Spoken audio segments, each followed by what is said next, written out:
Welcome to Delicious Dishes, a program brought to you by Blue Valley Technologies. I'm your host today, and I'm Jerry Horton. Today we're going to be preparing with a few simple ingredients an absolutely delicious dish called tortilla soup. I'm sure you probably had some in restaurants. This recipe has been adapted by me from by the head chef of Blue Corn Cafe out of Tulsa, Oklahoma.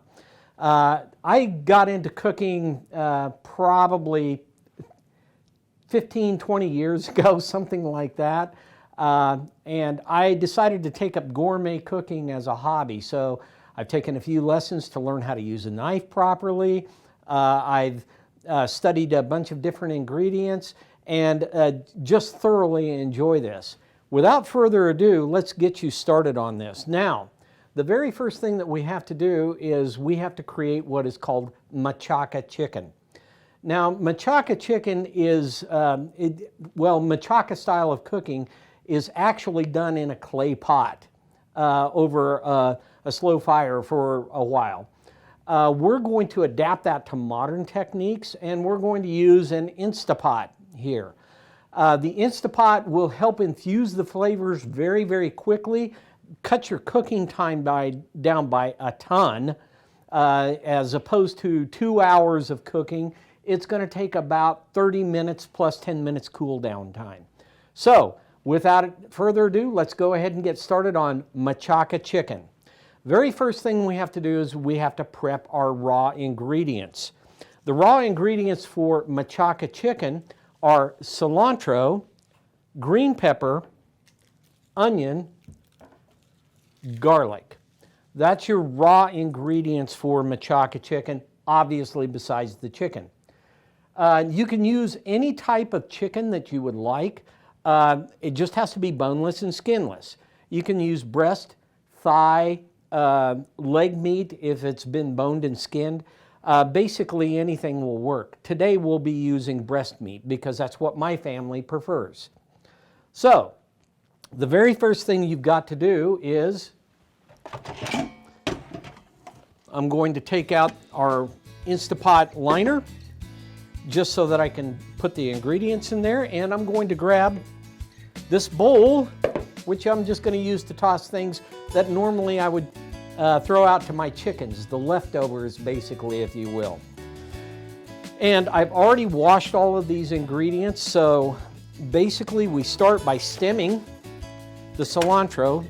Even though there are quite a few leaves and stuff out there, the bigger stems are kind of a little woody. They have an unusual texture and don't cook the way you would like them to. So basically you can just toss those. If you have chickens, they love them. Then you just roughly roll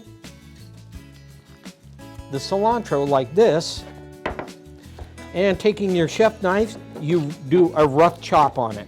Doesn't have to be pretty because this is just for flavor.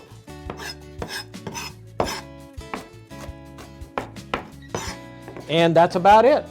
You just toss that right in the pot. Now, word to the wise. When you're using a cutting board and a chef's knife and you want to scrape things into the pot, do not use the blade edge. Use the flat edge on the back. If you use the blade edge, of course, what does it do? It makes the blade dull. And a dull knife will cut you quicker than a sharp one in a heartbeat. So, now I'm going to show you the quick and easy way to dice a pepper. And this recipe uses a lot of peppers, okay?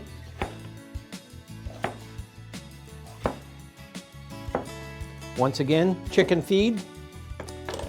And because once again, this isn't for pretty, this is for taste, we're going to do a rough dice on these. So the very first thing you do is you julienne them like that. You stack up all your little pieces just like this, only better because I keep knocking them out of line. And point down on the knife, push and through. Point down, push and through. That's the easiest and safest way to do this. You'll notice I'm curling up my hand. I use my knuckles as a guide for the knife.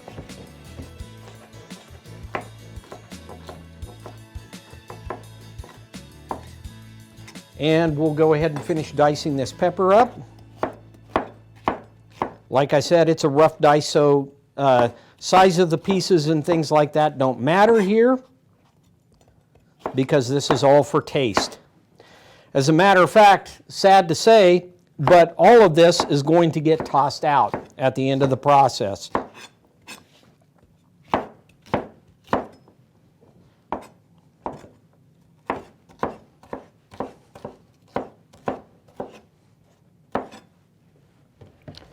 And with that, into the pot it goes.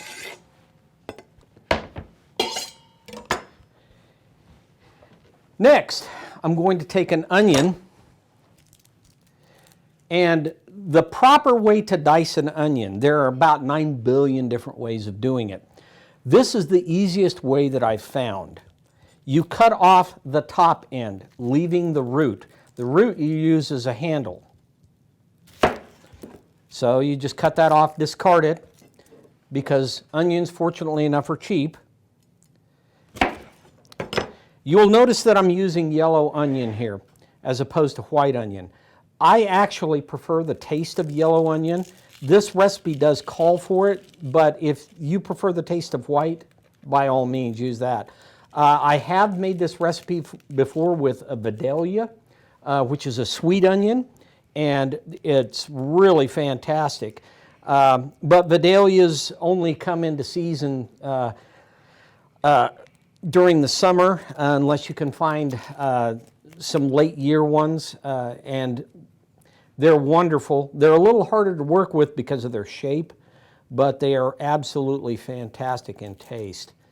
Adds a great sweetness in the profile of anything that you're cooking. With that, you just once again slice down toward the root.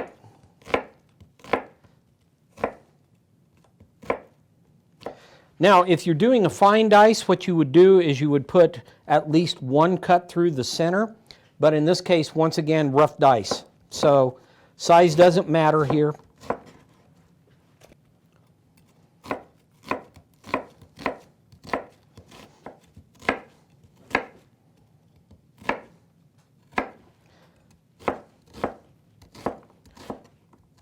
And voila, a rough chopped onion. And that goes into the pot.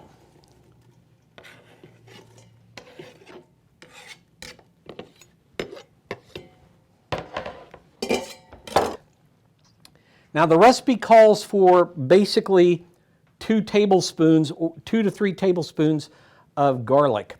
Now I much prefer to use fresh garlic. Yeah, it smells bad. It makes your hands smell bad and everything, but it really does enhance the flavor of what you're doing.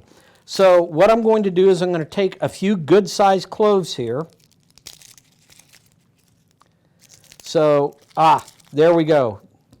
That, roughly speaking, is going to be about 3 tablespoons of chopped garlic.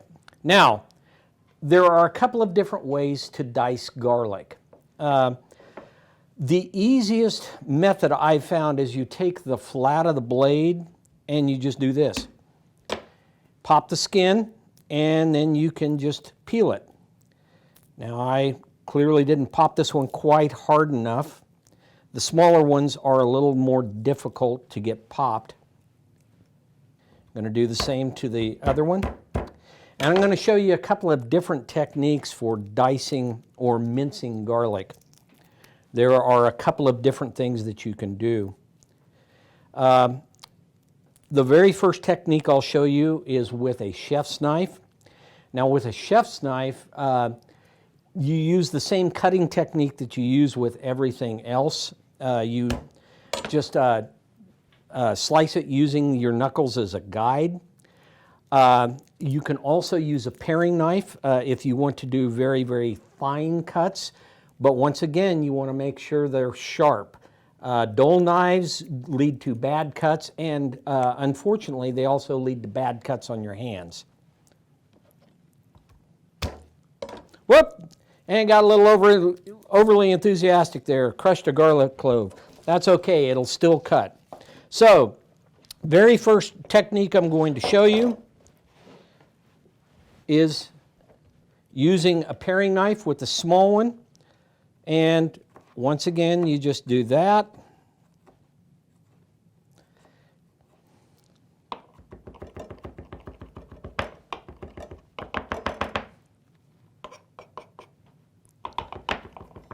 And there you go, finely chopped garlic, just like that.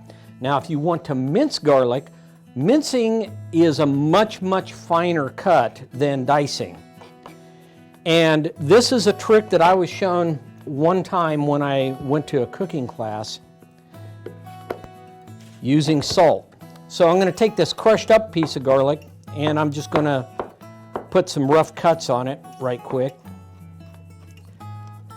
just so I've got some small enough pieces to work with. And then you just take a little bit of coarse salt, put it on your board as a grinding agent. You take the blade of your knife like this, grab here, and you just do that. And it really does not take very long to do this. As you can see, it grinds it up pretty fast. And you just clean your knife off a little bit and voila, minced garlic, just like that. Finally, I'm just going to do a little bit of a dice on this one.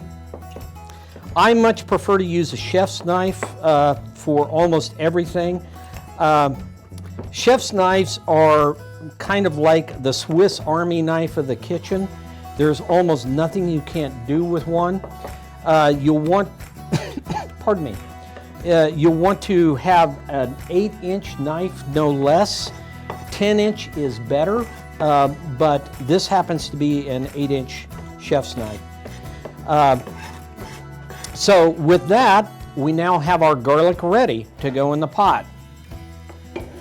Boom, just like that.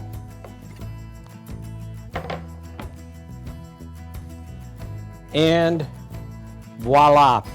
Okay, the final ingredients that go into this are spices. There are 2 spices, well actually 3 including salt.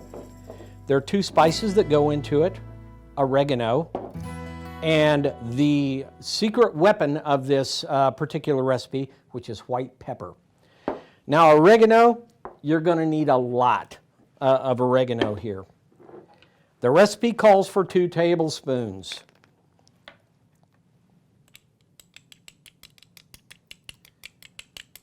Boom. Boom. And I'm going to add a little extra just because I like the taste of oregano. And white pepper. 2 teaspoons of white pepper. Now, one of the things about white pepper, it tastes different. It has a totally different taste profile than black pepper. It is still has the same spice as any other type of pepper, but the thing about it is that it also does not color the food the same way that black pepper does. So that's one of the reasons why you use it. And this takes 2 teaspoons. And I got a little heaping on that last one. The final spice ingredient that goes in here is salt. Now you'll notice that I use kosher salt. I use it for a couple of different reasons during the cooking process. Primarily it's because kosher salt melts better into recipes. It's true that it does not contain any iodine. So if you have an iodine deficiency or are concerned about iodine in your diet, make sure that you are using standard table salt, not free running, the iodized kind, to finish recipes out. This works fantastic for cooking with, but it's not necessarily the salt you want to finish with. Now, one of the other things about kosher salt is, and it's kind of an experimental thing, you're going to have to work with your recipes a little bit because kosher salt can be considerably more powerful than regular salt. So make sure that you're smelling and tasting a lot during the cooking process. Okay, finally, I'm going to get out some chicken here. Now this chicken I prepared last night.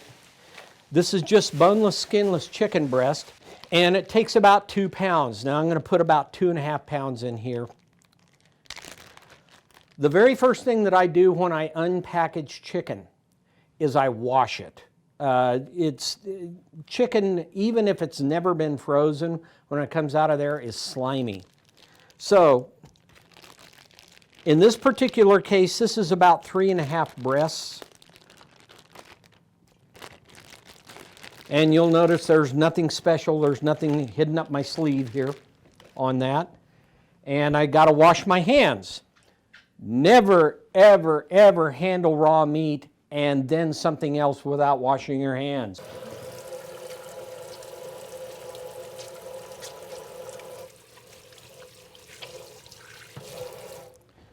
Alrighty. So now we're prepared for the final ingredient for machaca chicken, which is nothing but plain old water. Takes a quart of water. Nothing super fantastic, nothing special there. And you just literally pour it in. Now, basically with an Instapot, which is what we're using here today, you're going to have to experiment a little bit with your Instapot. There are different sizes and different heating temperatures on them. I use mine on manual. I do not use the automatic cycles on them at this point. So what I'm going to do is I'm just going to put this in here, seal the lid, and I happen to know that for this recipe, it's going to take me about 30 minutes to cook this chicken. That's 30 minutes cooking time. That doesn't include your pressurization time or your cool down time. And we're just going to go to manual here. I've already got it set for 30 minutes. Boom, done. Our machaca chicken is now ready to roll. Now the next step that we're going to do is I'm going to show you how to home roast a pepper. For this particular recipe, I use poblano peppers. They're great. This is a poblano dark green. They're absolutely flavorful. They've got just a hint of spice to them. So, you know, if you want to kick up the recipe several notches, you can use habaneros, you can use Anaheims, you can use jalapenos, whatever you desire. But for most American palates, a poblano is perfect in this recipe. It adds just the right amount of spice without being over the top. Now I preheated my oven to 350 degrees, and there are a couple of other things that you need. First is a cooling rack. You need a pan. I'm just using a bread pan here, and you put a little bit of water in the bottom. You're going to roast it over the water. And of course you're going to need tongs. Tongs are what you use to turn it with. What you do, you top it, you seat it, make sure and pull as much of the vein out as you can. The capsaicin, which is the ingredient or the naturally occurring ingredient in hot peppers that make them hot, concentrates in the seeds and the veins. Okay, now normally, because I only use a single poblano in here, I will also use a stem portion. So I just clean it up a little bit and set it there. Very, very simple cut. You cut this thing in half. That's it. You lay this on the drying rack, like so.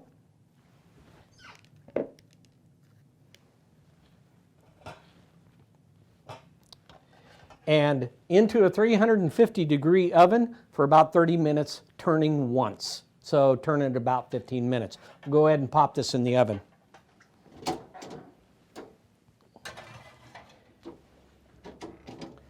That's it.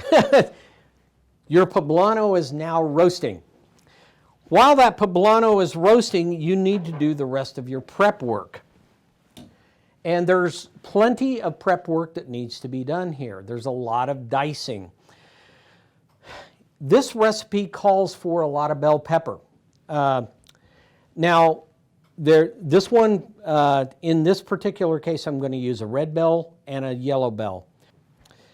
Use onion, garlic, and tomatoes. All right, what we're going to do is we're going to start by cutting our and dicing our bell peppers. Now, remember with our machaca chicken, this was all rough cut, so size didn't matter.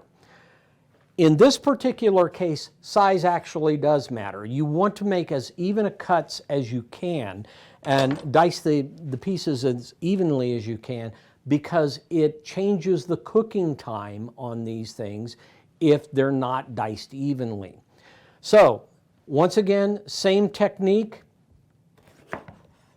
If you're going to do this prep work a long time in advance, what you need to do is you'll need to dice your peppers, especially any soft vegetable. Peppers are really, really bad about this. They'll start to brown and wilt after they've been cut. So what you'll want to do is you want to acidulate them, which is pretty simple. I would take something like this, put ice in it, put a little water in it, and then add lemon or lime juice and just let it set in there. That will keep everything as fresh as if it was just cut, or pretty close to it. So with that, we're just going to do a little dicing here.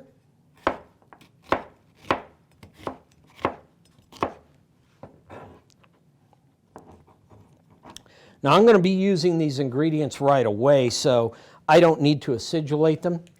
But it's always a good idea, especially around Thanksgiving time or Christmas time where you have large family meals and you've got to do a lot of prep work. Do as much of your prep work as you can ahead of time. A few tricks like that will keep it so that you're not going crazy.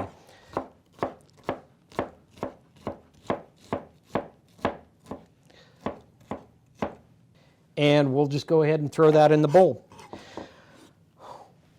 The next part of the process, once I get finished with all this dicing, and there's a lot that's going to go on, is I'm going to saute all of these various ingredients. Now, different things saute at different rates. So what I'm going to do is I'm going to saute the aromatics first, which is the onion and the garlic, until they're translucent. Once they're translucent, then I will add in the softer vegetables, like the peppers. I don't want to saute them for too long. I want them to have just a little bit of crunch on them.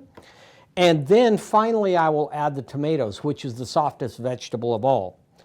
You might wonder why I'm wearing all of this goofy garb. Well, at one point, I did a lot of cooking, and I do mean a lot. Like I said, I decided to take up gourmet cooking as a hobby, and so for Christmas one year, my wife and children bought me a chef jacket and even some chef's pants, which are actually really comfortable, and a few hats. I've got a toque, which is the puffy French chef's hat, somewhere at home. Have no idea where it's at. I'm wearing this skull cap instead. If you work in a professional kitchen, you have to cover your open hair. Now, I'm kind of bald, so the skull cap really for me is just more an affectation than something useful, but I would have to wear a beard guard to prevent my hair from going into somebody's food. There you go.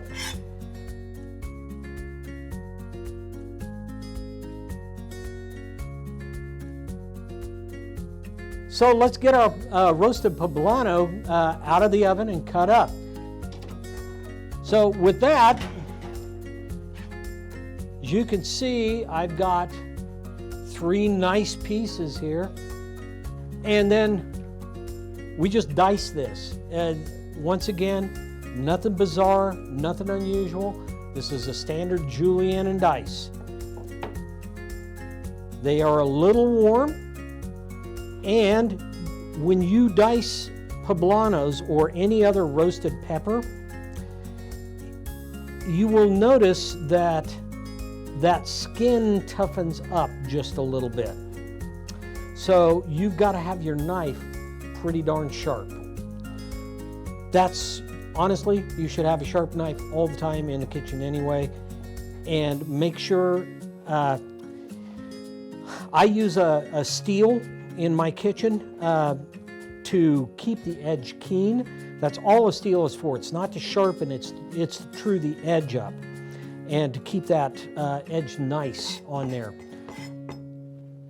Now, as you can see, when you dice this, it does change the texture because the pepper is extremely soft. You don't, this is another reason to have a sharp knife. You don't want to put a lot of pressure on this. You'll just mash it, okay? You want it to hold its shape as best it can. Remember, it is being cooked, so it's going to lose shape a little bit more, but not that much. And voila, our peppers are all ready to go here. And look at that, we've got a beautiful mix of colors, and the flavor is just fantastic on those. So, we've got our onion going here. Now, I'm going to go for a relatively fine dice on this onion, so I am going to put the horizontal cut in it as well.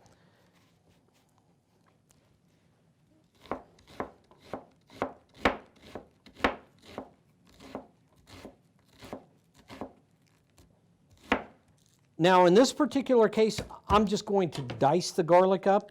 I am not going to mince it because I do actually want small chunks of the garlic in there. So in this particular case, I'm just going to cut it up a little bit.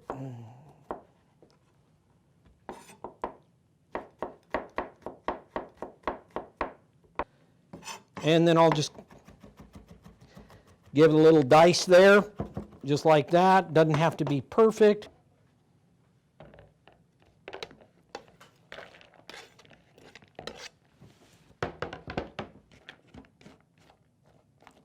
All right, and of course, I can never get all of the garlic in the bowl.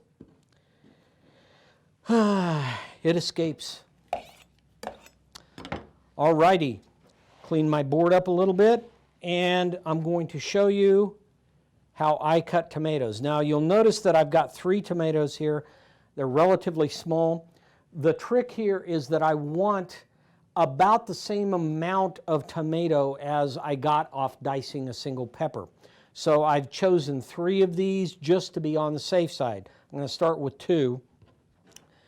And when you are dicing a tomato, there are a variety of different ways of doing it. There's actually even a tomato knife with a serrated edge, and those things are fine, but I found just a chef's knife and a little bit of ingenuity will allow me to do that without any problem. So what I do is I top it, bottom it, then I just cut slices.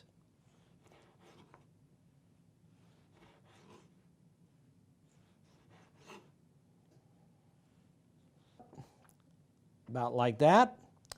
I do 1 cut through the center. Then I just,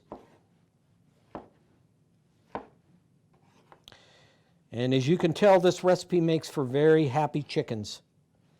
Lots and lots and lots of stuff for them to eat at the end of it.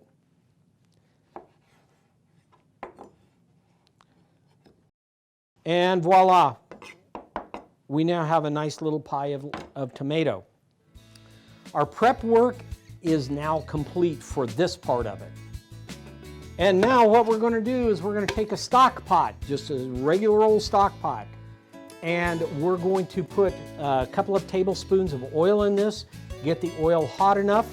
The order that I do this in, even though the recipe calls for something slightly different, I do this order on basically every soup or sauce or stock that I make. I do my aromatics first, then I do my soft vegetables, and then the really soft stuff. What you want to look for on the aromatics, you want to saute them, because that's the technique that we're using here. You want to saute them until they start to turn translucent. With the softer vegetables, you want to start cooking them until the color changes. You can really tell when the color changes on these. They get very bright, very vibrantly colored. And with the soft stuff, you want to just get enough heat on them to incorporate them. If you put too much heat on any one of these things, they turn to mush. And that's not good. I mean, the soup will wind up tasting the same, but it's going to throw your texture off. And frankly, it's just not a lot of fun eating mushy soup. So, I'm going to start this burner on medium-high. I always preheat my pans before I add oil into them. I never add oil into a cold pan, ever. The reason that I make sure that the pan is preheated is because what oil does is it cooks things, right? If you put it into a cold pan, especially, I don't care how good your pans are, the heat is going to be relatively uneven in them. One of the things that oil does is that it holds the heat, it holds the temperature. So if you preheated that pan before you put oil in, once the oil starts getting hot, it is an evenly distributed hot through it. And I literally just touch the bottom of the pan. Okay, you'll notice my magnificent measuring technique here. Boom, that looks like a little over 2 tablespoons. Once the oil starts rippling, you're ready to start throwing things in. So in we go with our aromatics.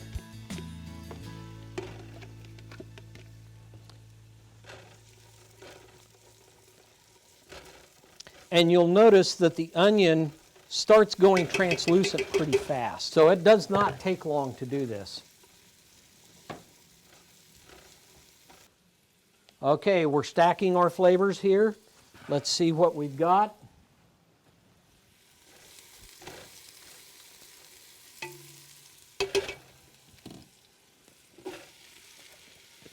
I'm going to add in my soft vegetables now.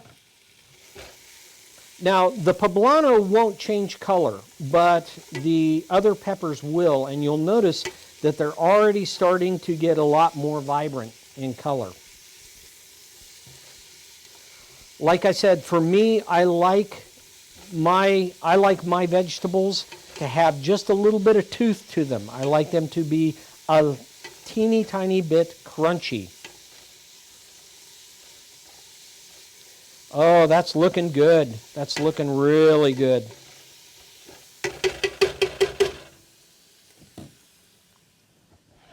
Finally, we're going to add the tomato. Once again, using the flat of our knife.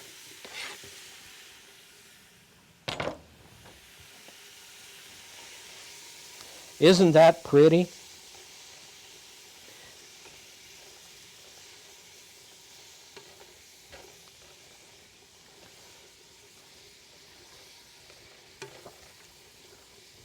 All right, we're ready to start adding our stock. Now, you can home make chicken broth if you want to, or chicken stock, either one.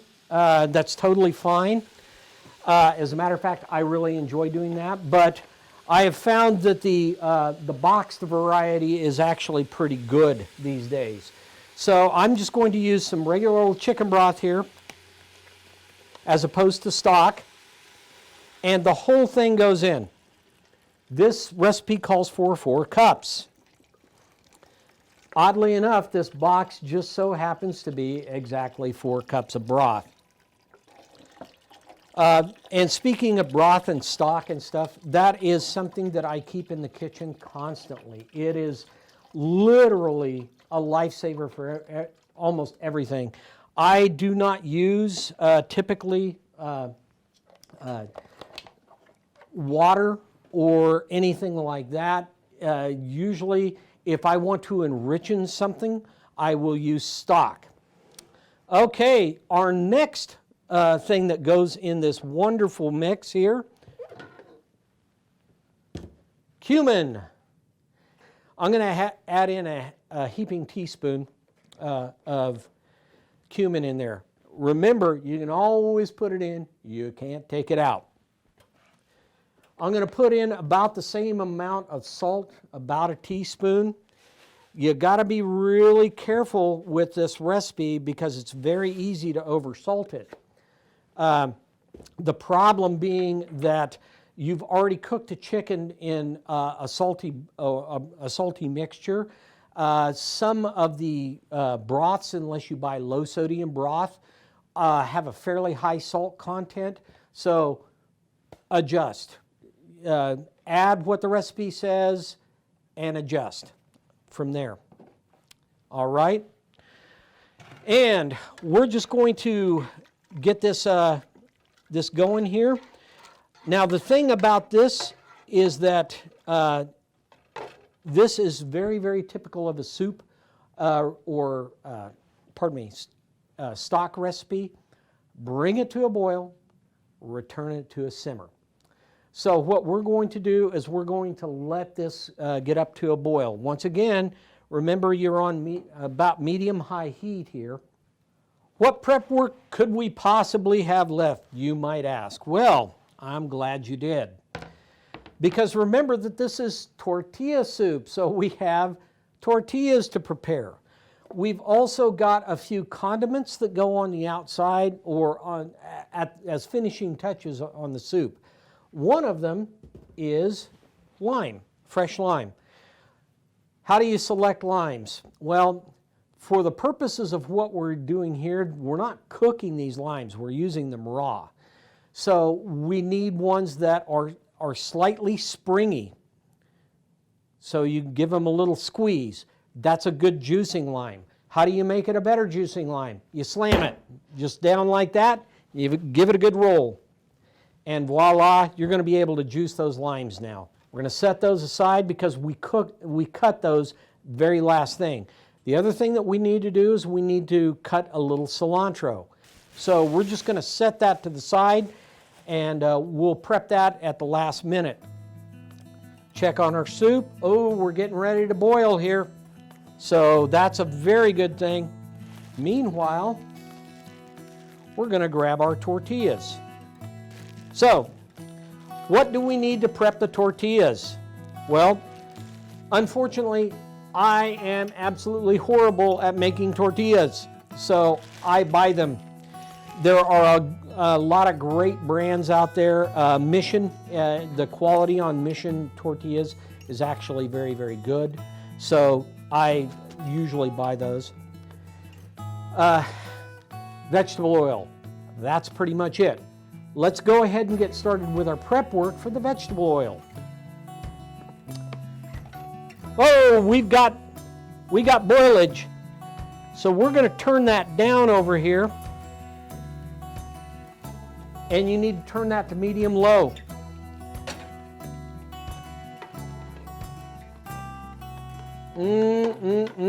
Smell that? Oh, it smells so good. Okay, so back to prep work for the tortillas. What I have here is a 9-inch chef's pan. As you can tell, this is well loved. This is one of 2 of them that I've got at home. I've had these for years. I use them for everything, and they've gotten banged up pretty bad.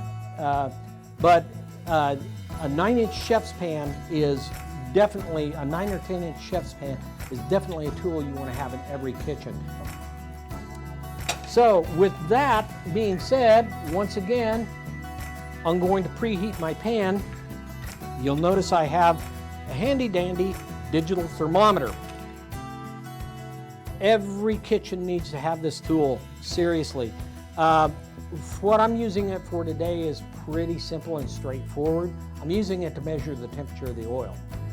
But one of the things that these are great for is checking your meats when you're cooking. Especially birds. Poultry has a tendency for the breast to get dry while the legs are trying to get done. There are techniques around that. but most importantly, you've got to make sure that your meat is up to temperature so it's safe to eat. All right, our 9-inch chef pan is now preheated. I'm going to add oil into it. And you want to add a pretty fair amount, because remember, what you're doing is you're cooking tortillas, which don't take long to cook. I'm going to adjust that temperature down a little bit. We're going to let that oil preheat. While that oil is preheating, we cut our tortillas. But before we can even do that, what do we need to do to the soup? We've corrected the seasoning. We've brought it to a boil. We've returned it to a simmer. What's missing? Chicken.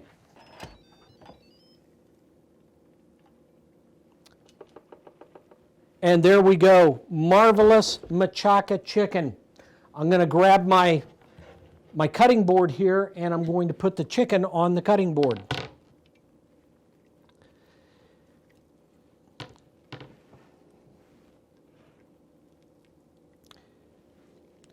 You'll want to remove the large chunks, but it is impossible to get all of the stuff off of the chicken, so don't get hung up about that. Okay, we are now ready to shred some chicken. Is there a trick to shredding chicken or any other kind of meat? Yeah, actually there is. And it took me a long time to figure this one out. Why it took me so long, who the heck knows? I'm just going to concentrate on a single piece right here. Now, because this fell apart, this actually makes this easier to show you. You'll notice the grain of the meat. It is literally this way. A chicken breast actually has grain going in 3 different directions. Once you start shredding it, you're going to notice it right away. So you shred with the grain. So just like that. And you can shred it as fine or as rough as you want to. It's really up to you. How you like it.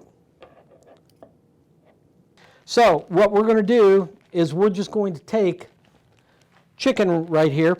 The recipe for the machaca chicken actually will make more than you need for the soup. So I'm going to take about 2/3 of this chicken here.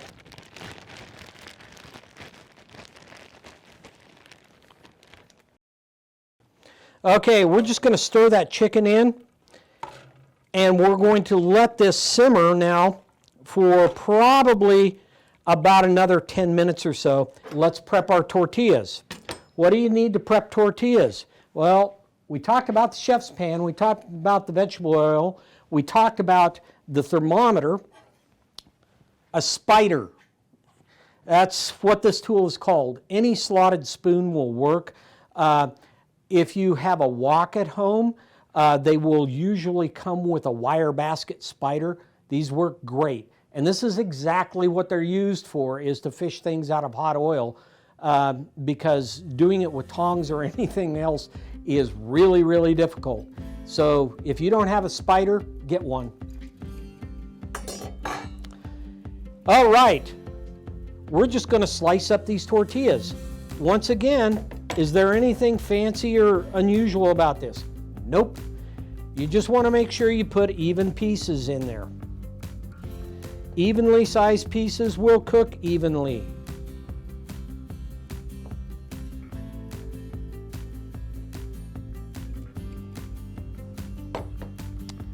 Bada bing, bada boom. Let's check our oil temperature. That oil needs to be up around 350 degrees. Okay. So, another handy kitchen tip. Do a test before you dump a bunch of these things in there. Okay, I'm just going to take a few tortilla strips. I'm going to throw them in there. And as you can see, they're frying up. It does not take long. Usually about 1 to 2 minutes per batch, depending on how many you throw in. We'll let those set for a second and we'll see how crispy they got. Ooh, those crisped up right away. Those are looking really, really good. To put these out on is nothing more than a paper plate and a paper towel. That's pretty much it. Just letting them drain. You can separate them out a little bit, let them drain a little bit more effectively. And then here's the other important thing when you're doing oil cooking. You want to make sure and let the oil rest between batches. If you don't, then what happens is you wind up with unevenly cooked batches. You'll notice I've got a couple really large ones here. That's because I forgot. When you cut through tortillas stacked the way that I had them, it's not uncommon to have the bottom not get cut completely through because I didn't apply even pressure. That's okay, it'll still work. They're still quite edible. So I'm going to shut the oil off here, double check our soup, give it a stir and a smell. Oh man, does that smell good? And then I'm going to prepare the last of our garnishes. Now, in this particular case, there are two garnishes that need to be used with tortilla soup. Fresh lime juice and cilantro. And what we're going to do with the cilantro is, this is a technique called a chiffonade, which you can do with any leafy vegetable. Now, I only need a small amount of the cilantro, not the whole bunch. Now, my family happens to love cilantro, so when I make this, I have to make a lot of it. But this is something that each person adds to their taste at the end of the dish.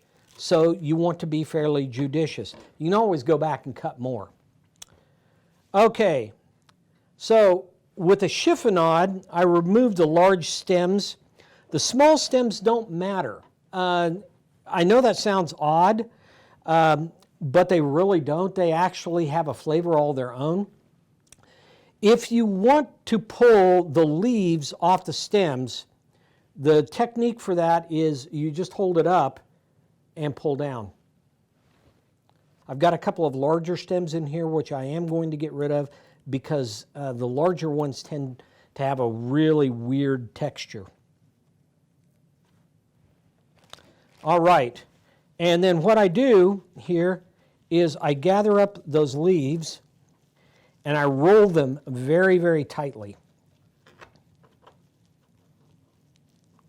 Like that. Then I just, with the down and through technique, I cut them like this. And what it produces are pieces about like that. So you can, if you want to, you can roll them up again. Normally what I do is just do a down and through on them to get them a bit finer. Nothing, once again, in this particular case, you're not cooking them, they're added for flavor. So size doesn't matter here. It really and truly doesn't. And I've got a nice little pile of garnish. Finally, I take a lime. Now I've already taken the sticker off this. If you'll remember right, I pounded this so that I can get juice out of it.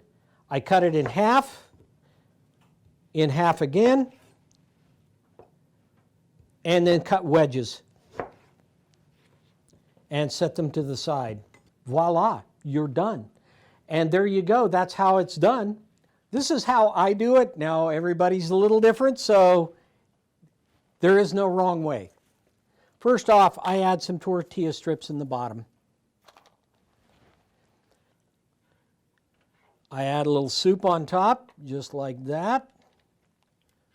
Oh, isn't that lovely? It's visually pleasing as well as just a delight to the palate. I add just a little bit of cilantro on the top, about like that. Maybe 1 or 2 leaves more. Ooh, much better. And then I just get a lime, Squeeze it on there.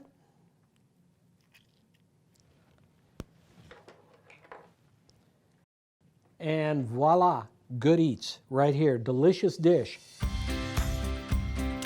Oh, that's wonderful. This is a sure family pleaser. Believe me, I make a double batch of this stuff. It disappears. I literally have nothing left over out of it. I think your family will find this delightful and wonderful.